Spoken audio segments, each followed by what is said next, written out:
అధినాయకులు doctor Visharadan sir గారిని ఈ సందర్భాన్ని ఉద్దేశించి ప్రసంగించవలసిందిగా సార్ గారిని ఆహ్వానిస్తాము. భువనగిరి పార్లమెంటు నియోజకవర్గ ధర్మ సమాజ్ పార్టీ అభ్యర్థి కొంగరి లింగస్వామి మహారాజ్ గారికి, భువనగిరి జిల్లా ధర్మ సమాజ్ పార్టీ అధ్యక్షులు నరేందర్ గారికి, ఈ సభకి విచ్చేసినటువంటి ధర్మ సమాజ్ పార్టీ సైన్యానికి, కార్యకర్తలకు, పార్టీ అభిమానులకి, చౌటుప్పల్ పట్టణ ప్రజలకు, సుదూర ప్రాంతాల నుంచి వచ్చినటువంటి అనేక మంది పార్టీ అభిమానులకి అందరికీ నమస్తే, అందరికీ జై భారత రాజ్యాంగం, అందరికీ జై భీమ్. ఈరోజు దేశంలో ఉన్న 148 కోట్ల మంది ప్రజల యొక్క తలరాతని, విధిరాతని, వాళ్ళ జీవితాన్ని మార్చే ఒక ఎన్నిక రాబోతుంది. అదే పార్లమెంట్ ఎన్నికలు. పార్లమెంట్ అంటే 540 మంది సభ్యులు ఉంటారు భారతదేశం మొత్తం. ఈ 540 మంది సభ్యులు పార్లమెంటులో పోయి 140 కోట్ల మంది జీవితాన్ని మార్చే అవకాశం వస్తుంది. 148 కోట్ల మంది ప్రజల యొక్క జీవితాన్ని మార్చే అవకాశం ఈ ఎన్నికలు తీసుకొస్తున్నాయి. అంటే ఈ ఎన్నికల్లో పోటీ చేసే, ఎన్నికై గెలిచి పార్లమెంటులో అడుగుపెట్టే వ్యక్తులు దేశాన్ని, దేశంలో ఉన్న ప్రజల తలరాతని మార్చే ఒక గొప్ప అవకాశం వస్తున్నది. అలాంటి ఎన్నికల్లో, మరి ప్రజల జీవితాన్ని మార్చే ఎన్నికల్లో ఏ ప్రజలు ఎన్నికల్లో నిలబడాలి? బాధితుడు నిలబడాలనా? బాధితుడిని బాధ పెట్టేవాడు ఎన్నికల్లో నిలబడాలనా? ఎవరు ఎన్నికల్లో నిలబడాలి? ఈ ఎన్నికల్లో ఈ దేశంలో 2000 సంవత్సరాల నుంచి 15 మంది 20 మంది శాతం లేని అగ్ర కులాలే 2000 సంవత్సరాల నుంచి బీసీ, ఎస్సీ, ఎస్టీ, మత మైనారిటీలని 85% మంది ప్రజల్ని దోపిడీ చేస్తున్న అగ్ర కులాలే ఈ ఎన్నికల్లో పోటీ చేసి మన ఓట్లని దోచుకొని, మనల్ని దోపిడీ చేసి పార్లమెంట్లో అడుగుపెట్టి మళ్ళా ఈ దేశాన్ని దోచుకుంటున్నారు. ఇదే జరుగుతున్నది సుదీర్ఘ కాలం నుంచి. కానీ ఇలాంటి బాధితులైన 85% మంది ప్రజలే తానే ఒక రాజకీయ పార్టీని ఏర్పాటు చేసుకొని ఈ 15% మంది దోపిడీ చేస్తున్న అగ్రకులాల వ్యవస్థని ఢీకొని మనమే పార్లమెంటులో అడుగు పెడదాం, బాధితులైన బీసీ, ఎస్సీ, ఎస్టీ ప్రజలు మనమే ఒక రాజకీయ పార్టీ పెట్టి మనమే ఈ అగ్రకులాలతో యుద్ధం చేసి మనమే పార్లమెంట్లో అడుగుపెట్టి మనమే ఈ దేశంలో ఉన్న పేదల యొక్క తలరాతని మారుతాం, పేదల యొక్క విధిరాతని మారుతాం. ఈ ఎన్నికల్లో మనమే అగ్రకులాలతో ఢీకొట్టి యుద్ధం చేసి మనమే పార్టీని ఏర్పాటు చేసుకొని మనమే ఎన్నికల్లో పోటీ చేసి మనమే ఈ దేశాన్ని పరిపాలిద్దామని ధర్మ సమాజ్ పార్టీని పెట్టి ఆ పార్టీ తరఫున ఇగో కొంగర లింగస్వామిని భువనగిరి పార్లమెంటులో రెడ్డి భూస్వాముల మీద, అగ్ర కులాల మీద ఢీకొట్టడానికి ఎన్నికల యుద్ధంలో నిలబెట్టాము లింగస్వామి మహారాజుని. భువనగిరి పార్లమెంట్ అంటే ఇది భూస్వాముల నిలయం. భువనగిరి పార్లమెంట్ అంటే ఇగో ఇటు పోతే నారాయణపూర్ సంస్థానం. ఈ నారాయణపుర సంస్థానం ఒక వెలమరాజుల సంస్థానం. అటు పోతే రాజకొండ దొరలు, ఇగో 400 ఏళ్ల నుంచి వెలమ దొరలు, నారాయణపురంలో వెలమ దొరలు, భువనగిరిలో రెడ్డి దొరలు. ఈ చుట్టుపక్కల మొత్తం వేల, వందల, లక్షల ఎకరాల భూములున్న రెడ్డి వెలమ దొరల పాదాల కింద మన అయ్యలు, మన తాతలు, మన ముత్తాతలు 100 ఏళ్ల నుంచి బానిస పని చేశారు, వెట్టి చాకిరీ చేశారు. వాళ్ళ కాడ కనీసం చొక్కా కూడా వేసుకోకుండా, కాళ్ళకి చెప్పులు లేకుండా తిరిగిన మన తాతలు. మనకి భూమి లేదు మన అయ్యలకి, మనకి చదువు లేదు, మనకి జ్ఞానం లేదు. వాళ్ళ కాళ్ళ కింద పనిచేసే, వెట్టి చాకిరీ పనిచేసే జీతగాళ్లుగా, బానిసలుగా బతికాం. కానీ 1950 జనవరి 26న డాక్టర్ అంబేద్కర్ రాజ్యాంగం రాసి మనందరి చేతికి ఓటు హక్కిచ్చి మీరు కూడా యుద్ధంలో పాల్గొని ఈ అగ్ర కులాలను ఢీకొట్టి ఏ భూస్వాములైతే మిమ్మల్ని బాధ పెట్టారో, ఏ భూస్వాములైతే మీ రక్తం తాగారో, ఏ భూస్వాముల పాదాల కింద మీరు బతికారో, అదే భూస్వాముల మీద మీరు యుద్ధం చేయడానికి మీ చేతికి ఓటెక్కిస్తున్నా, ఈ యుద్ధం చేసి రాజ్యాన్ని మీరే పరిపాలించుకొని ఆ భూస్వామ్య వ్యవస్థని, ఆ అగ్రకుల రెడ్డి రావుల వ్యవస్థని సమాధి చేయమని అంబేద్కర్ మన చేతికి ఓటని ఆయుధం ఇచ్చాడు. అదిగో ఆ ఓటుతో యుద్ధం చేసి రాజ్యం తెచ్చుకోవడానికి మనం ఈ ఎన్నికల్లో పాల్గొంటే కాంగ్రెస్ పార్టీ ఏం చేస్తుందో తెలుసా? బీజేపీ పార్టీ ఏం చేస్తుందో తెలుసా? బీఆర్ఎస్ పార్టీ ఏం చేస్తుందో తెలుసా? ఒక బీఆర్ఎస్ పార్టీ, ఒక బీజేపీ పార్టీ, ఒక కాంగ్రెస్ పార్టీ మళ్ళా భూస్వాములైన, మళ్ళీ అగ్రకులాలైన వాళ్ళని రాజ్యాన్ని పరిపాలింపజేయడానికి ఈ పార్టీలన్నీ మళ్ళీ అగ్రకులాలతోటే ఈ ఎన్నికల్లో ఢీకొట్టి మనల్ని మళ్ళీ అణిచివేయాలని చూస్తున్నాయి ఈ పార్టీలన్నీ. ఈరోజు కాంగ్రెస్ పార్టీ ఈ దేశ పార్లమెంటు వ్యవస్థ ఏర్పాటు అయిన కాడి నుంచి ఇప్పటి వరకు అగ్రకులాలతోటే పార్లమెంటుని నింపొదిలి పెడుతున్నది. అదేవిధంగా బీజేపీ పార్టీ, ఆ బీజేపీ పార్టీ భారత రాజ్యాంగం ద్వారా మనమందరం ఈ స్వేచ్ఛా వాయువు పీల్చి ఇగో మనందరం చదువుకొని ఎంతో కొంత ఓటు హక్కు సంపాదించి ఈ రోజు మనం సమాజంలో అంబేద్కర్ రాజ్యాంగం వల్ల ఈ రోజు సమాజంలో అంతో ఇంతో గౌరవంతో బతుకుతుంటే, అలాంటి భారత రాజ్యాంగాన్ని రద్దు చేసి, మనకున్న రిజర్వేషన్లను రద్దు చేసి, మన జీవితాల్ని రాజ్యాంగం రాకముందు ఏ భూస్వాముల పాదాల కింద బతికినమో అలాంటి బతుకునిస్తుందట బీజేపీ పార్టీ. ఇదే పని కాంగ్రెస్ పార్టీ కూడా ఇదే చేస్తుందట. ఎందుకు? కాంగ్రెస్ పార్టీలో పనిచేసే, కాంగ్రెస్ పార్టీకి ఓట్లేసే బీసీ ఎస్సీ ఎస్టీలు 90% కాంగ్రెస్ పార్టీకి ప్రాణం పోస్తుంటే, కాంగ్రెస్ పార్టీ మాత్రం ఆనాడు రెడ్డి భూస్వాములు ఎట్లయితే రాజ్యాన్ని ఏలిండ్రో మళ్ళా తెలంగాణలో రెడ్డి భూస్వామ్య వ్యవస్థను తీసుకొస్తామని ఇవాళ కాంగ్రెస్ పార్టీ 8 పార్లమెంటు స్థానాల్లో 8 మంది భూస్వాములైన రెడ్లని ఎన్నికల్లో పోటీ చేపించింది.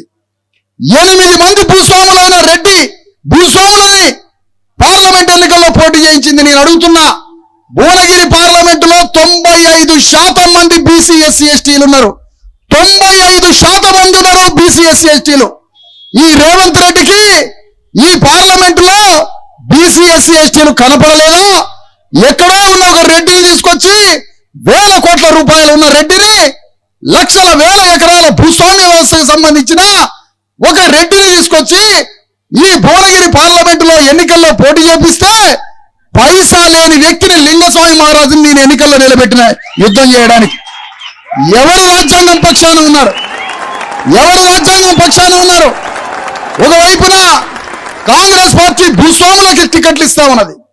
ఖమ్మం పార్లమెంటులో ఒక భూస్వామికి టికెట్, ఇక్కడ ఒక భూస్వామికి, పక్కన మహబూబ్ నగర్ లో ఒక భూస్వామికి, పక్కన చేవెళ్లలో ఒక భూస్వామికి, కరీంనగర్ లో ఒక వెలమదొరకి, తెలంగాణ మొత్తం మళ్ళా రెడ్డి భూస్వాములు మళ్ళా వెలమదొరలకి ప్రాణం పోస్తా ఉంది కాంగ్రెస్ పార్టీ. 10 సంవత్సరాలు వెలమదొరలకి ప్రాణం పోసి వెలమ రాజ్యాన్ని స్థాపిస్తా, 400 ఏళ్ల క్రితం రాచకొండలో మా వెలమదొరలు పరిపాలించారు, మళ్ళా ఆ రాజ్యాన్ని తీసుకొస్తా అని కేసీఆర్ 10 సంవత్సరాలు భూస్వాముల రాజ్యాన్ని తీసుకొస్తానని 10 ఏళ్ళు వెలమ రాజ్యాన్ని స్థాపించి ఇలా భూస్థాపితం తనే అయిపోయిందే. రేపు కాంగ్రెస్ పార్టీ కూడా ఈ రోజు మళ్ళా రెడ్డి భూస్వామ్య వ్యవస్థను తీసుకురావడానికి కాంగ్రెస్ పార్టీ పనిచేస్తా ఉంది. అంటే రెడ్డి భూస్వామ్య వ్యవస్థను తీసుకురావడానికి కాంగ్రెస్ పార్టీ, వెలమ భూస్వామ్య వ్యవస్థను తీసుకురావడానికి బీఆర్ఎస్ పార్టీ, అగ్రకుల బ్రాహ్మణ బలియ రాజకీయాలను తీసుకురావడానికి బీజేపీ పార్టీ. కానీ ఒక గౌళ్ళని, గొల్లోళ్ళని, సాగలోళ్ళని, మంగళోళ్ళని, ముదిరాజుల్ని, మాదిగోళ్ళని, మాలోళ్ళని, అట్టడుగు బీసీ పద్మశాలిలని, విశ్వబ్రాహ్మణుల్ని, అణగారిన వర్గాలను సింహాసనం మీద కూర్చోబెట్టడానికి ధర్మ సమాజ్ పార్టీ వచ్చింది. ఏ పార్టీ కావాలా?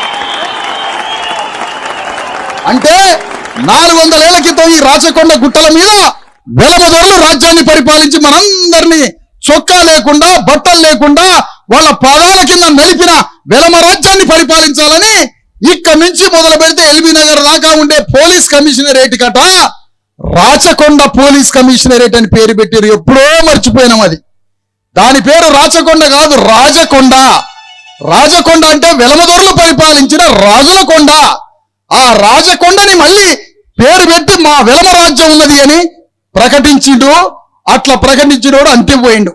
మళ్ళా ఇవాళ భువనగిరి పార్లమెంటులో ఏ బీసీ వాడు లేనట్టు, ఏ ఎస్సీ లేనట్టు, ఏ ఎస్టీ లేనట్టు ఒక రెడ్డి భూస్వామిని తీసుకొచ్చి కాంగ్రెస్ పార్టీ పెట్టింది. ఇవాళ రేవంత్ రెడ్డిని అడుగుతున్నావు, నువ్వు మాట్లాడితే తెలంగాణ పునర్నిర్మాణం అంటున్నావు. తెలంగాణ పునర్నిర్మాణం అంటే ఓహో ఇట్లనేమో నీ దృష్టిలో. ఆనాడు మా రెడ్లే తెలంగాణ గడ్డని పరిపాలించారు, తెలంగాణ మొత్తం రెడ్ల వ్యవస్థ కాబట్టి మళ్ళీ ఆ రెడ్డి భూస్వామి వ్యవస్థని తీసుకురావడమే నీ లక్ష్యం కాబట్టి నువ్వు తెలంగాణ పునర్నిర్మాణం అంటున్నావు. ఒక పక్కన బీఆర్ఎస్, ఒక పక్కన కాంగ్రెస్. ఇక బీజేపీ పార్టీ ఒక వైద్యుడిని, ఒక డాక్టర్ని ఎన్నికల్లో నిలబెట్టింది. ఆయన పేరు బూర నరసయ్య గౌడ్. ఆంజనేయుడు వారసుడు ఆయన. ఎందుకంటే ఆంజనేయుడు ఎప్పుడు సింహాసనం మీద కూర్చోడు. ఆంజనేయుడు పని ఎప్పుడు శ్రీరాముని సింహాసనం మీద కూర్చోబెట్టడమే ఆంజనేయుడి పని. ఈ డాక్టర్ బూర నరసయ్య గౌడ్ పని కూడా రాజు కావడం కాదు, అగ్రకులాల పాదాల కింద కూర్చోనేటువంటి ఒక హనుమంతుడే ఈ డాక్టర్ బూర నరసయ్య గౌడ్. నేను బూర నరసయ్య గౌడ్ని ఒకటే మాట అడుగుతున్నా, అయ్యా నువ్వు చదువుకున్నావు, భారత రాజ్యాంగం ద్వారా డాక్టర్ అయినావు, భారత రాజ్యాంగం ద్వారా గొప్ప వైద్యం చేసి గొప్ప చదువుకొని డాక్టర్ అయి రాజ్యాంగాన్ని రద్దు చేసే పార్టీలో ఉన్నావు. మరి ఈ డాక్టర్ అయినటువంటి బూర నరసయ్య గౌడ్కి ఓటేస్తారా, రాజ్యాంగానికి ప్రాణం పోద్దాం అనుకున్న లింగస్వామి చెప్పుల గుర్తుకు ఓటేస్తారా తెలుసుకోవాలా. అంటే రాజ్యాంగానికి రద్దు, రాజ్యాంగం ద్వారా బడిగిపోయిన బూర నరసయ్య గౌడ్, రాజ్యాంగం ద్వారా ఎంబీబీఎస్ చేసిండు బూర నరసయ్య గౌడ్, రాజ్యాంగం ద్వారా ఎంపీ అయిండు బూర నరసయ్య గౌడ్, రాజ్యాంగం ద్వారా జీర్ణకోశ వ్యాధి నిపుణుడైండు బూర నరసయ్య గౌడ్. ఇంత చదువుకొని 10 కోట్లు 100 కోట్లు నీ వైద్యం మీద సంపాదించి గొప్ప డాక్టర్ అయ్యి రాజ్యాంగాన్ని రద్దు చేసే భారతీయ జనతా పార్టీలో చేరినవంటే మొత్తం అణగారిన వర్గాల నోట్ల మన్ను కొట్టడానికి నువ్వు ఎన్నికల్లో పోటీ చేస్తున్నావు ఈ సందర్భంగా తెలియజేస్తా ఉన్నా. అందుకని అర్థం చేసుకోండి, ఈ బూర నరసయ్య గౌడ్ బీసీఏ కావచ్చు, కానీ ఆయన పనిచేసేది రెడ్డి వెలమదొరల అగ్రకుల పార్టీ అయినా బీజేపీ పార్టీ కాళ్ళ కాడ పనిచేసేటువంటి ఒక బానిస మనస్తత్వం ఉన్నటువంటి వ్యక్తి. నువ్వు స్వతంత్రంగా నువ్వే రాజు కావాలనుకున్నట్టయితే, బూర నరసయ్య గౌడ్ గారే రాజు కావాలనుకుంటే, బూర నరసయ్య గౌడ్ గారు రాజు కావాలనుకుంటే నువ్వు బీజేపీలో రాజు కాలేవు, నువ్వు కాంగ్రెస్ లో రాజు కాలేవు, నువ్వు బీఆర్ఎస్ పార్టీలో రాజు కాలేవు. నువ్వు రాజు కావాలనుకున్నట్టయితే ధర్మ సమాజ్ పార్టీ దగ్గరకు వచ్చి నువ్వు పోటీ చేస్తే రాజు అయ్యేటోడి. ఎందుకు అంటే బూర నరసయ్య గౌడు డాక్టర్ గారు నాకు మిత్రుడే. మరి నాకు మిత్రుడైనటువంటి వ్యక్తి ఈ పార్టీ దగ్గరకు వచ్చి నువ్వు పోటీ చేసినట్టయితే నువ్వు రాజు అయ్యేటోడి. కానీ నువ్వు బీజేపీ పార్టీ నుంచి పోటీ చేస్తున్నావు కాబట్టి నువ్వు గెలిచినా గెలవకపోయినా ఆ పార్టీలో బానిసమే అని నేను ఈ సందర్భంగా తెలియజేస్తా ఉన్నా. పచ్చి బానిసగా బ్రతకడానికే బీజేపీ పార్టీలో పోటీ చేస్తా ఉన్నాడు ఇలా బూర నరసయ్య గౌడ్ గారు. అందుకని నేను ఏమంటానంటే కాంగ్రెస్ పార్టీ రెడ్డి, మరి మరొక బీఆర్ఎస్ పార్టీ యాదవ్ కావచ్చు, లేదంటే బీజేపీ పార్టీ గౌడ్ కావచ్చు, కానీ బీసీ మిత్రులారా, ఎస్సీ మిత్రులారా, ఎస్టీ మిత్రులారా, మిమ్మల్ని కోరేది ఒకటే, వాళ్ళు పేరుకి బీసీలైనా ఎన్నికల్లో గెలిచి మళ్ళీ అగ్రవర్ణాల పాదాల కింద వాళ్ళు పనిచేస్తారు, వాళ్ళు అణగారిన వర్గాల కోసం పనిచేయరు. బూర నరసయ్య గౌడ్ గారు లక్షల మంది గౌడ్లాలు భువనగిరి నియోజకవర్గంలో ఉన్నారు. భువనగిరి పార్లమెంటులో లక్షలాది మంది గౌడ్ సోదరులు ఉన్నారు. కానీ నువ్వు ఏ గౌడ్లైన కోసం పనిచేయలేవు. ఇంకొక ఆయన బీఆర్ఎస్ నుంచి యాదవ్ ఆయన పోటీ చేస్తున్నాడు, ఏ యాదవ్ ఆయన కోసం కూడా ఆయన పని చేయలేడు. ఒక్క ధర్మ సమాజ్ పార్టీ వ్యక్తి స్వతంత్రంగా సొంత ఆలోచనలతో బీసీ ఎస్సీ ఎస్టీల కోసం పుట్టిన పార్టీ కాబట్టి ఇగో ఈ అభ్యర్థి గెలిస్తే బీసీ ఎస్సీ ఎస్టీల కోసం పనిచేస్తాడు. అందుకని ఈ పార్లమెంట్ ఎన్నికల్లో, ఈ ఎన్నికల యుద్ధంలో ఒకవైపున కాంగ్రెస్ పార్టీ అభ్యర్థిని పెట్టి, ఒకవైపు బీఆర్ఎస్, ఒకవైపు బీజేపీ, ఈ అభ్యర్థులతోటి మన అణగారిన వర్గాల జీవితాలు మార్పులు చెందవు. వీళ్ళు పార్లమెంట్ లో పోతున్నారే బీజేపీ పార్టీ నుంచి. నేను బూర నరసయ్య గౌడ్ గారిని ఒక మాట అడుగుతున్నా, అయ్యా మేమే దగ్గరుండి మీకు ఓట్లు వేపిస్తాం, కానీ నువ్వు ఒక 4 మాటలు చెప్తావా?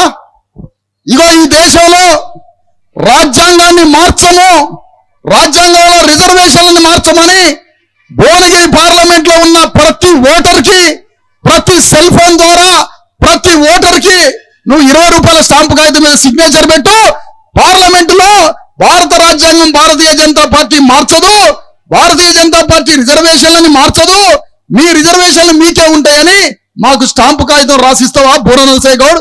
అప్పుడు మేము మీకు ఓట్లేయడానికి సిద్ధపడతాం. మళ్ళా ఇంకో మాట చెప్తున్నా, మహిళా బిల్లుని మీరు తీసుకొచ్చింది బీజేపీ పార్టీ. మహిళా బిల్లులో దొరగారికి పోటీ చేయరట వచ్చే ఎన్నికల్లో. దొరలు పోటీ చేయకుండా ఇప్పుడు పార్లమెంట్ లో ఒక బిల్లు వచ్చిందమ్మా, ఇక్కడ ఉన్న మహిళలంతా వినాలి. ఏం బిల్లు అట అది? దొరలు పోటీ చేయరట ఇక వచ్చే ఎన్నికల్లో. ఎవరు పోటీ చేస్తారట? మహిళలు పోటీ చేస్తారట. చూడండి ఎంత అందమైన మాట, మహిళ. కానీ ధర్మ సమాజ్ పార్టీ ఎమ్మటే దొంగల్ని పట్టుకున్నది ఎమ్మటే. అరే బాబు, మీరు మహిళా బిల్లు కాదు తీసుకొచ్చింది, అది దొరసానుల బిల్లు. దొరపోయి దొరసాని రేపు ఎన్నికల్లో పోటీ చేస్తుంది. ఆ రోజు గడీలలో దొరసాన్లు ఉన్నారే, ఆ దొరసాన్లు మనల్ని ఎట్లయితే అణిచివేసినరో మళ్ళా దొరసాన్లు ఎన్నికల్లో పోటీ చేస్తారు. నేను బూర నరసయ్య గౌడ్ గారిని అంటున్నా, నువ్వు రేపు పార్లమెంట్ లో పోయి మహిళా బిల్లులో ఇగో మా గౌడశ్రీ పార్లమెంట్ లో ఎన్నికయ్యేటట్టుగా నువ్వు బిల్లు తీసుకొని వస్తావా? బీసీ మహిళల్ని పార్లమెంట్ చట్టసభల్లో పోటీ చేయడానికి, బీసీ ఎస్సీ ఎస్టీ మహిళల్ని ఎన్నికల్లో పోటీ చేసే మహిళా బిల్లులో ఉపకోటా బిల్లుని నువ్వు తీసుకొని వస్తావా? పార్లమెంటులో రాజ్యాంగం రద్దు చేయమని నువ్వు మాకు అందరికీ స్టాంపు కాగితం మీద హామీ పత్రం రాసిస్తావా? పార్లమెంటులో బీసీలకి చట్టసభల్లో రిజర్వేషన్ బిల్లుని తీసుకొని వస్తావా?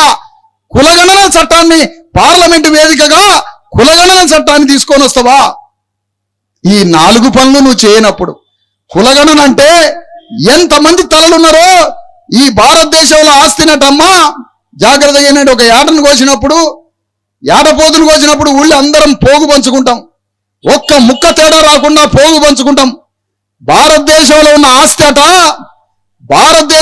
ఆస్తి మొత్తం అట ఈ దేశంలో ఉన్న 148 కోట్ల మంది తలకాయలకి సమానంగా పంచాలట. అది కులగణన అంటే. ఈ పని చేస్తాడా బీజేపీ పార్టీ? భారతదేశంలో ఉన్న 148 కోట్ల మందికి భారతదేశంలో ఉన్న భూమి, భారతదేశంలో ఉన్న ఆస్తి, భారతదేశంలో ఉన్న సంపద, భారతదేశంలో ఉన్న ఉద్యోగాలు, భారతదేశంలో ఉన్న డబ్బు, భారతదేశంలో ఉన్న మొత్తం ఆస్తిని 148 కోట్ల మందికి సమానంగా పంచాలి. అదే కులగణన బిల్లు. మరి ఈ కులగణన చట్టం తీసుకొస్తుందా బూర నరసయ్య గౌడ్? ఇది హామీ ఇస్తాడా? మహిళా బిల్లులో బీసీ మహిళలకి ఉపకోటా బిల్లు తీసుకొస్తావా? చట్టసభల్లో బీసీలకి రిజర్వేషన్ తీసుకొస్తావా? రిజర్వేషన్లను మార్చము, భారత రాజ్యాంగాన్ని మార్చమని హామీ ఇస్తావా? ఇలాంటి ఏమీ ఇవ్వకుండా రిజర్వేషన్లని, రాజ్యాంగాన్ని రద్దు చేసే భారతీయ జనతా పార్టీ తరఫున ఒక బీసీ వ్యక్తి పోటీ చేయడం చాలా విచారకరం. అందుకనే ఇలాంటి వ్యక్తులకి మనం ఓటేయద్దు. బీఆర్ఎస్ పార్టీ అయితే ఏకంగా ప్రజల్లో పడి రాజ్యాంగాన్ని మార్చి పారేస్తామని చెప్పింది. అలాంటి పార్టీ తరఫున ఒక యాదవ అభ్యర్థి పోటీ చేస్తున్నాడు. ఇక కాంగ్రెస్ పార్టీ బహిరంగంగా మేము అగ్రకులాలకి 8 చోట్ల రెడ్లకి టికెట్లు ఇచ్చాము, మేము రెడ్లనే తీసుకొస్తామని రేవంత్ రెడ్డి ప్రభుత్వం అడుగడుగున తెలంగాణ రాజ్యంలో, తెలంగాణ సంపదలో ఆయన ఏది పంచాలన్నా రెడ్లకే ఇస్తాడట. నేను అడుగుతున్నామ్మా మిమ్మల్ని అందరినీ, ఒక నెల రోజుల నుంచి బహిరంగ సభలు జరుగుతున్న ఎండల్లా, నిప్పులు కురిసే ఎండలు, మనుషులు చచ్చిపోతుండ్రు.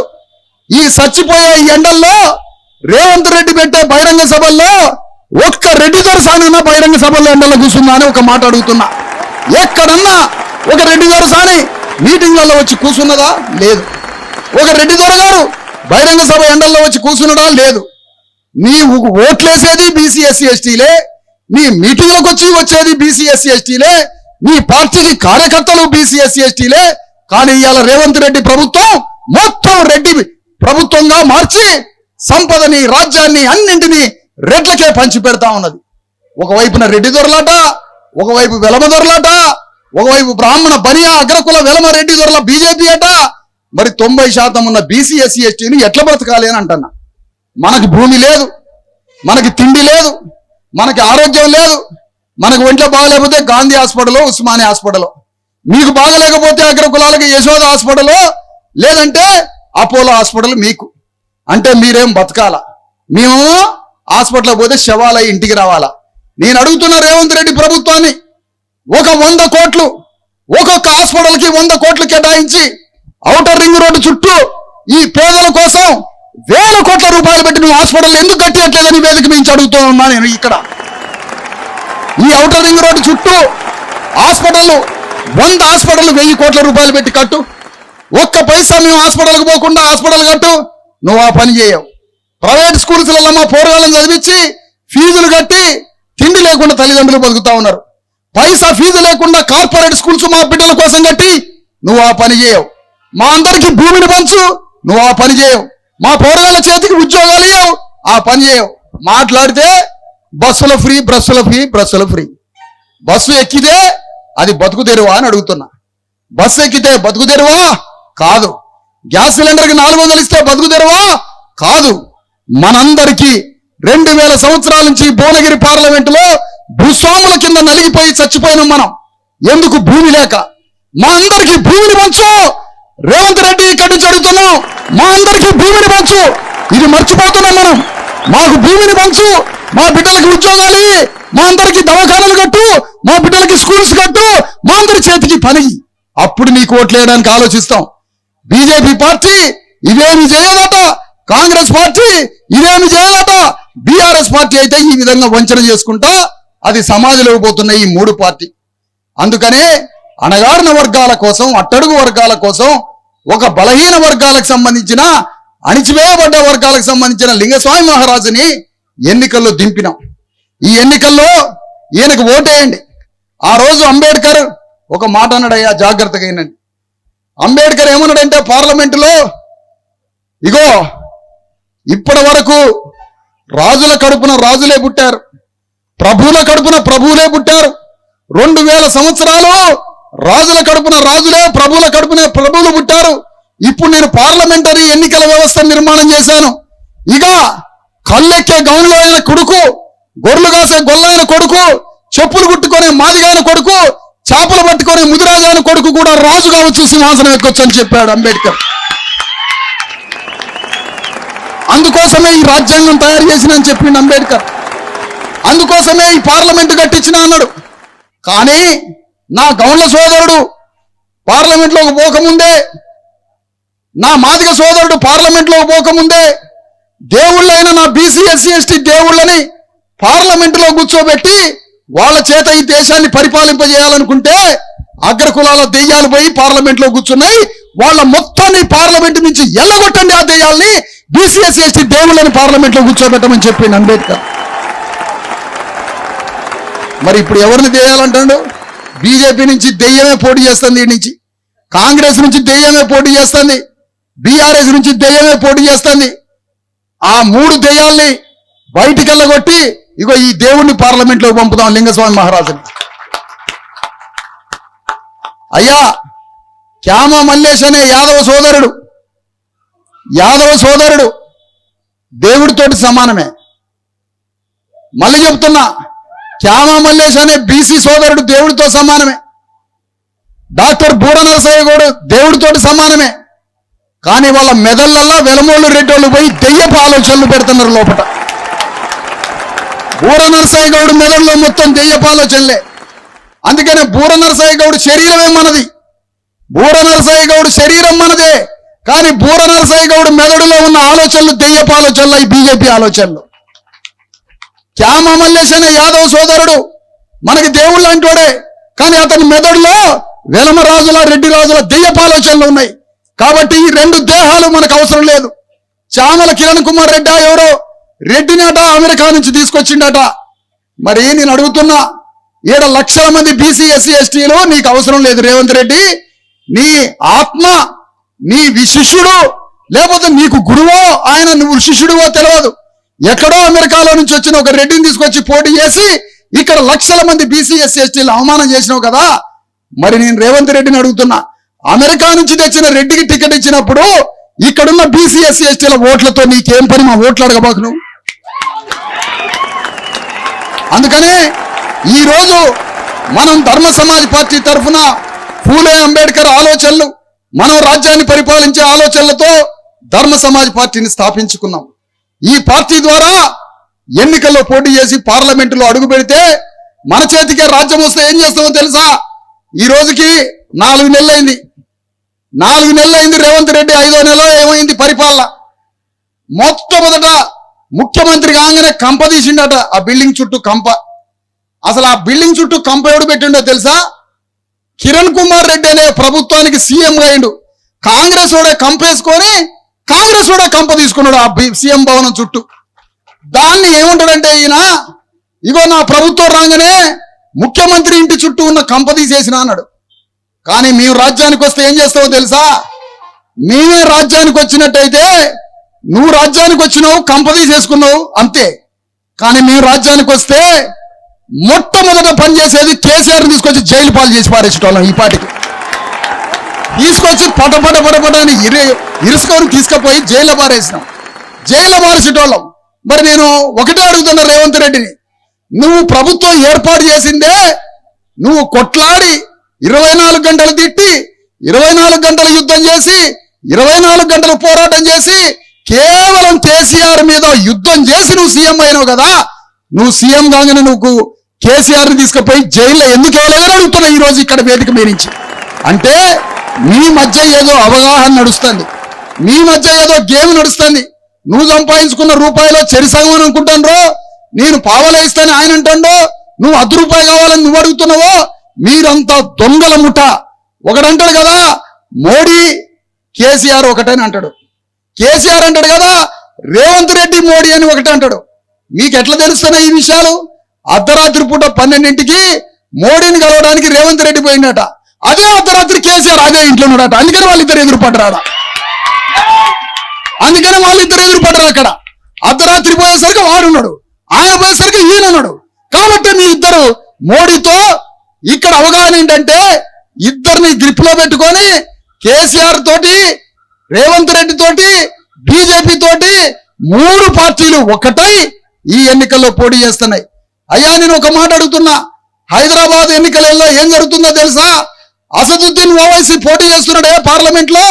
అక్కడట కాంగ్రెస్ పార్టీ ఆ ముస్లిం ఆయనకే మద్దతు, ఎంఐఎం పార్టీకి. కాంగ్రెస్ ఆయన ఎంఐఎం పార్టీకి మద్దతు, బీజేపీ ఆయన ఎంఐఎం పార్టీకే మద్దతు, బీఆర్ఎస్ ఆయన ఎంఐఎంకే మద్దతు. చూసినరా? అంటే ఆ ఒక్కడు పోటీ చేస్తుంటే కాంగ్రెస్ ఆయనకే మద్దతట, బీఆర్ఎస్ ఆయనకే మద్దతట, బీజేపీ కూడా ఆయనకే మద్దతు. అంటే 3 పార్టీలు ఒకటై అక్కడ పార్లమెంట్ నుంచి ఆ ఎంఐఎం అభ్యర్థిని తీసుకుపోయి గెలిపించుకుంటారు. ఎందుకో తెలుసా? ముస్లింస్ అంతా ఒక్కటై వాళ్ళ ఆత్మగౌరవం చాటుకున్నారు కాబట్టి అన్ని పార్టీలు వాళ్ళ చుట్టూ తిరిగి ఆయన పార్లమెంట్ లోకి పంపిస్తారు. కానీ మన బీసీ ఎస్సీ ఎస్టీలో ఏం చేస్తున్నాం? నా దగ్గర ఓటు ఉంది, మరి క్వార్టర్ సీసా ఇస్తారా, 500 ఇస్తారా, 1000 రూపాయలు ఇస్తారా అని అంబేద్కర్ ఇచ్చిన ఓటు హక్కుని క్వార్టర్ సీసాకి 500కి సారాకి మాంసానికి మనం ఓటు అమ్ముకుంటుంటే హైదరాబాద్ పార్లమెంట్ లో ముస్లిం ఆయన ఓటు అమ్ముకోకుండా అగో వాళ్ళని రక్షించే ఆ ముస్లిం ఆయన పార్లమెంట్ లోకి పంపించుకుంటారు. మనం మాత్రం మన ఓట్లను తీసుకుపోయి ఏ రెడ్డి గారికో ఏ రావు గారికో మనం ఓట్లు అమ్ముకుంటున్నాం. ఇది ఎంతవరకు న్యాయం అని అడుగుతున్నా. అందుకనే మన దేశ తలరాతని మార్చే ఈ పార్లమెంట్ ఎన్నికల్లో మన అభ్యర్థిని పార్లమెంట్ లోకి పంపిస్తే ఆ పార్లమెంట్ లో ఈ దేశంలో 100 కోట్ల మంది పని లేకుండా ఉన్నారు, 100 కోట్ల మందికి భూమి లేదు, 100 కోట్ల మందికి వైద్యం లేదు, 100 కోట్ల మందికి చేతి నిండా పని లేదు. ఈ 100 కోట్ల మందిని తలరాతని మార్చడానికి పార్లమెంట్ లో విద్యా బిల్లు కోసం యుద్ధం చేస్తాడు మన లింగస్వామి మహారాజు. మన బిడ్డల్ని కూడా కార్పొరేట్ స్కూల్లో చేర్పియాల, కార్పొరేట్ స్కూల్లో చేర్పియాలా, మన బిడ్డల్ని కూడా కార్పొరేట్ హాస్పిటల్లో చేర్పియాలా. మన చేతికి భూమి కావాలా. ఈ బిల్లుల కోసం పార్లమెంట్ లో యుద్ధం చేస్తాడు. మహిళా బిల్లులో ఉపకోట మహిళా బిల్లు, బీసీలకి మహిళా బిల్లు కోసం పోరాటం చేస్తాడు. ఎస్సీ రిజర్వేషన్లను వర్గీకరించాలనే బిల్లు కోసం పోరాటం చేస్తాడు. చట్టసభల్లో బీసీలకి చట్టసభల్లో రిజర్వేషన్ కావాలని పోరాటం చేస్తాడు. ఇన్ని బిల్లుల కోసం పోరాటం చేసే వ్యక్తి కావాలా? మన భేదల్ని అణిచివేసి 10 మంది చేతిలో ఉందయ్యా ఈ దేశంలో ఆస్తి. ఏంటే కాదని ఆయన పోనీ టర్న్. అయ్యా జాగ్రత్తగా ఆలోచించండి. మనం ఓటేస్తున్నామంటే అది మన ఆత్మతో సమానం. అది మనం ఓటు నిన్ను చంపే, నిన్ను అణిచివేసే, నిన్ను దోపిడీ చేసే బీజేపీకో బీఆర్ఎస్కో కాంగ్రెస్కి వేస్తే దానికన్నా ఆత్మహత్య చేసుకోవడం నయం అని అడుగుతున్నా నేను మిమ్మల్ని అందరినీ. ఎందుకంటే మీ ఆత్మని మిమ్మల్ని బతికిచ్చింది భారత రాజ్యాంగం. భారత రాజ్యాంగాన్ని బతికియడానికి ఇలా పార్టీలు వేస్తున్నాయి. రాజ్యాంగం రాజ్యాంగం అని అంటున్నాయి. భారత రాజ్యాంగాన్ని బతికించడానికి 10 ఏళ్ల నుంచి యుద్ధం చేస్తుంది ఒక ధర్మ సమాజ్ పార్టీ మాత్రమే, డిఎస్పి. అది తెలియదా దేశానికి? రాజ్యాంగం పట్టుకొని ప్రాణం పోయేటట్టుగా తిరుగుతున్నది మేం కాదా? 3 పార్టీలు ప్రాణం తీయాలని తిరగలేదా? 2000 సంవత్సరంలో వాజ్పేయి ప్రభుత్వంలో భారత రాజ్యాంగాన్ని రద్దు చేస్తాం, భారత రాజ్యాంగం మీద కమిటీ వేసి ఒక పాత జడ్జిని తీసుకొచ్చి రాజ్యాంగాన్ని సమీక్ష చేస్తామంటే కాన్షీరామ్ 20 లక్షల మందితో ఢిల్లీలో మీటింగ్ పెట్టి, అరే నువ్వు రాజ్యాంగాన్ని మారిస్తే నీ ప్రభుత్వాన్ని కూల్చి పారేస్తామని కాన్షీరామ్ బహిరంగ సభ పెట్టాడు. నేనంటున్నా, ఆ రోజు రాజ్యాంగం మారుస్తానని వాజ్పేయి అన్నప్పుడు ఈ రేవంత్ రెడ్డి ఎక్కడున్నదని అడుగుతున్నా. ఆనాడు రాజ్యాంగం మారుస్తానని వాజ్పేయి చెప్పినప్పుడు రేవంత్ రెడ్డి ఎక్కడున్నాడో తెలుసా? అదే బీజేపీ పార్టీలో పనిచేసి ఏబీవీపీలో పనిచేస్తున్నాడు ఆ పార్టీలో. మరి మనం కాన్షీరామ్ బిడ్డలుగా, కాన్షీరామ్ వారసులుగా ఢిల్లీలో 20 లక్షల మందితో సభ పెట్టి తెలంగాణ నుంచి ఆ రోజు 1200 మందిని తీసుకొని పోయిన ఢిల్లీ మీటింగ్కి నేను ఆ రోజు. రాజ్యాంగాన్ని ఎట్లా మారుస్తావు? ఎర్రకోట బద్దలయ్యేటట్టుగా, ఢిల్లీ సింహాసనం బద్దలయ్యేటట్టుగా రాజ్యాంగాన్ని ఎవర్రా మార్చేది? మా రక్తంతో రాసుకున్నారా రాజ్యాంగం ఈ దేశాన్ని మార్చడానికి, భారతదేశాన్ని మార్చుకోవడానికి? అంబేద్కర్ రక్తంతో రాసుకున్న రాజ్యాంగాన్ని ఎవర్రా మార్చేది ఢిల్లీలో అని 20 లక్షల మందితో సభ పెడితే ఆనాడు చిన్న పిల్లగాడి ఉన్న నేను 1200 మందిని ఢిల్లీ తీసుకుపోయి దద్దరిల్లేటట్టుగా మీటింగ్ పెట్టించినాం ఆ రోజు. ఆనాడు ఎవరెక్కడున్నారు? ఈ రేవంత్ రెడ్డి ఎక్కడున్నాడు? మండల్ కమిషన్ రిజర్వేషన్ల సమయంలో ఆనాడు మండల్ కమిషన్ ఉద్యమం జరుగుతుంటే, మండల్ కమిషన్ అంటే బీసీల మొత్తానికి రిజర్వేషన్లు, ఎస్సీ ఎస్టీలకు రిజర్వేషన్స్ ఎట్లున్నాయో బీసీలకు కూడా రిజర్వేషన్ కావాలని మండల్ కమిషన్ ఉద్యమం జరిగినప్పుడు ఈ రేవంత్ రెడ్డి ఎక్కడున్నాడు అని అడుగుతున్నాను నేను. మండల్ కమిషన్ ఉద్యమం అప్పుడు రోడ్ల మీదకి వచ్చి పోరాడిన వ్యక్తులం మేము. మండల్ కమిషన్ ఉద్యమం అప్పుడు రోడ్ల మీదకి వచ్చి ఉద్యమం చేసినాం. ఢిల్లీలో రాజ్యాంగాన్ని రద్దు చేస్తామంటే అప్పుడు బహిరంగ సభలో పోయి నినదించినాం. ఇన్ని యుద్ధాలు చేసినప్పుడు ఇప్పుడున్నటువంటి కిషన్ రెడ్డి మండల్కి వ్యతిరేకంగా పనిచేసిండు, ఇప్పుడున్నటువంటి రేవంత్ రెడ్డి మండల్ కమిషన్కి వ్యతిరేకంగా పనిచేసిండు, ఇప్పుడున్నటువంటి వీళ్ళంతా అవో కేసీఆర్ తో సహా మండల్ కమిషన్కి వ్యతిరేకంగా ఉన్నారు. మరి ఇది ఎవరికన్నా అర్థమవుతుందా? అందుకని నేను అంటున్నా, ఒక దెబ్బ తగిలినప్పుడు, ఒక గాయం తగిలినప్పుడు వైద్యుడు కావాలి కానీ అక్కడ దేవుడి పేరు చెబితే ఆ గాయం మానదు. వైద్యం చేసిన తర్వాత దేవుడి పేరు చెప్పాలి తప్ప వైద్యం లేకుండా దేవుడి పేరు చెబితే ఆ గాయం మానదు. అందుకని మేమేమంటున్నామంటే, నువ్వు చెప్తున్నటువంటి జై శ్రీరామ్ నినాదం ఏదైతే ఉందో అది గొడ్డలు పెట్టి మనుషులను నరికి చంపి, లేదా మనుషులకి విద్య లేక చదువు లేక మనుషులు చచ్చిపోతుంటే జై శ్రీరామ్ అంటే చదువు రాదు, జై శ్రీరామ్ అంటే ఉద్యోగం రాదు, జై శ్రీరామ్ అంటే భూమి రాదు, జై శ్రీరామ్ అంటే పని రాదు చేతికి, జై శ్రీరామ్ అంటే భూమి రాదు. జై శ్రీరామ్ ఎప్పుడన్నాలో తెలుసా? మా అందరికి భూమిని పంచు, నీవే జై శ్రీరామ్ అంటావు. మా అందరికి విద్యను పంచు, నీవే జై శ్రీరామ్ అంటావు. మా అందరికి వైద్యము, విద్య, భూమి అన్నిటిని మాకు పంచినప్పుడు మేము జై శ్రీరామ్ అంటామో జై కాన్షీరామ్ అంటామో అప్పుడు తెలుసుకుంటాం. ఏమి లేకుండా ఒకరు తగలబడి సస్తంటే, ఒక ఇల్లు గాలి బూడిదైపోయి కొంపల మొత్తం కాలిపోయి సస్తంటే, బొచ్చలు బట్టలు వడ్లు బియ్యం గాలి మనుషులు కాలిపోయి సస్తంటే జై శ్రీరామ్ అంటే ఇంకెక్కడిది? కాలిబూడిదైన కొంప మళ్ళీ ఏమన్నా పచ్చగా అయిద్దా? కాలుతున్న కొంప మీద నీళ్లు చల్లి వాళ్ళకి బట్టలిచ్చి, వాళ్ళకి వైద్యం ఇచ్చి, వాళ్ళకి భూమినిచ్చి తిండి పెట్టినాక అప్పుడు జై కాన్షీరామో జై శ్రీరామో అని చెప్పు అప్పుడు. అంతేగాని కొంప కాలుతుంటే నువ్వు జై శ్రీరామ్ అంటే కాలిపోయే కంప బూడిద కావడానిక? దేవుడంటే మాకు తెలుసు, దేవుడంటే దేవుడితో మీరు రాజకీయం చేస్తారు. నిజంగా మనస్ఫూర్తిగా దేవుడికి దండం పెట్టే భయం కలిగిన వాళ్ళం మీరు కాదురా బాబు. మాకు దేవుడంటే భయం, దేవుడంటే సమాజం అంటే మనిషి అంటే భయం మాకు. మీకు దేవుడు లేడు, దెయ్యం లేదు, దేవుడికి దండం పెట్టుకొని సర్వ పాపాలు చేసేది మీ బతుకులు. మేము దేవుడు అంటే భయభక్తులతో ఉండి అయ్యా చల్లగా చూడాలని భయంగా సంవత్సరానికి 3 తీర్థాలు పోయి దండాలు పెట్టి పైసలు లేకపోయినా 10 రూపాయలు అప్పు చేసి దేవుళ్ళకి దండం పెట్టే జాతులు మాయి. మీరు కాదు కదా, మీరు దేవుడితో రాజకీయం చేస్తారు, మీరు ఇంకా ఎదవ రాజకీయాలు చేస్తారు. అందుకని నేనేమంటానంటే ఈరోజు మనందరం పార్లమెంటులో పోటీ చేసి ఎన్నికల యుద్ధంలో పోటీ చేసేది మన తలరాత మార్చుకోవడానికి, మన విధిరాత మార్చుకోవడానికి, మన బ్రతుకులు మార్చుకోవడానికి. 2000 సంవత్సరాల నుంచి మనల్ని నాశనం చేసిన కాంగ్రెస్, బీజేపీ, బీఆర్ఎస్ అగ్రకుల పార్టీలే ఈ రాజ్యాంగాన్ని, రిజర్వేషన్లని రద్దు చేసి ఈ దేశంలో మళ్ళీ అగ్రకుల వ్యవస్థని పునర్నిర్మాణం చేయడానికి వచ్చిన ఆ 3 పార్టీలని సమాధి చేసి ధర్మ సమాజ్ పార్టీ చెప్పుల గుర్తుకోటేయండి, చెప్పు తీసుకొని అగ్రకులాల వ్యవస్థ మీద తిరుగుబాటు చేయమని కోరుతా ఉన్నా. అందుకనే మాకు ఇప్పుడు చెప్పే AK-47, మాకు ఇప్పుడు చెప్పే భారత రాజ్యాంగ ఆయుధాలతో సమానం.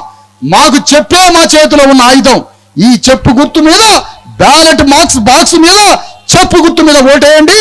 మన ఆత్మగౌరవ నినాదాన్ని చాటండి. అగ్రకులాలను ఢీకొని అగ్రకులాల వ్యవస్థని సమాధి చేసి అణగారిన వర్గాల్ని పార్లమెంటులోకి, చట్టసభల్లోకి పంపి మనం సింహాసనం మీద కూర్చున్నప్పుడే బీసీ, ఎస్సీ, ఎస్టీల బిడ్డల బతుకులు బాగుపడతాయని మీ అందరికీ తెలియజేస్తూ అందరినీ సెలవు తీసుకుంటున్నా. మన లింగస్వామి మహారాజ్ చెప్పుల గుర్తు మీద ఓటేద్దాం, పార్లమెంటుకు పంపిద్దాం, మన బ్రతుకుని మార్చుకుందామని మీ అందరికీ తెలియజేస్తూ అందరూ జాగ్రత్తగా ఇళ్లకి వెళ్ళాలని కోరుతూ అందరికీ సెలవు తీసుకుంటున్నా.